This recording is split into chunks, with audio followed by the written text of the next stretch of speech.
அண்மையில் இதே அரங்கத்தில் நடைபெற்ற உலக முதலீட்டாளர் மாநாடு என்பது தமிழ்நாட்டை வளப்படுத்த உலகமே திரண்ட மாநாடு என்று சொன்னால், இன்று நடைபெறுவது உலகத்தை வளப்படுத்த சென்ற தமிழர்கள் கொண்டாடும் மாநாடு இது. இந்த மாநாட்டுக்கு கிடைத்த மாபெரும் சிறப்புகள் ஒன்று, சிங்கப்பூர் உள்துறை மற்றும் சட்ட அமைச்சர் மாண்புமிகு சண்முகம் அவர்கள் இங்கு வருகை தந்திருப்பது.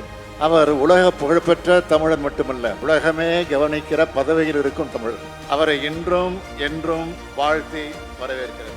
அவரை மாதிரியே இந்த மேடையில் உலகமெல்லாம் இருக்கக்கூடிய பல நாடுகளில் இருக்கக்கூடிய பல்வேறு பொறுப்புகளில் அறிவால் ஆற்றலால் தமிழர்கள் தலைநிமிர்ந்து நிற்கிறவங்க என்பதற்கு சாட்சியா அமர்ந்திருக்கக்கூடிய அனைவரையும் நான் உள்ளபடியே மனதார வரவேற்கிறேன். மேடையிலும் எதிரிலும் அமர்ந்திருக்கும் உங்களை எல்லாம் பார்க்கும்போது எனக்கு பெருமையா இருக்கு.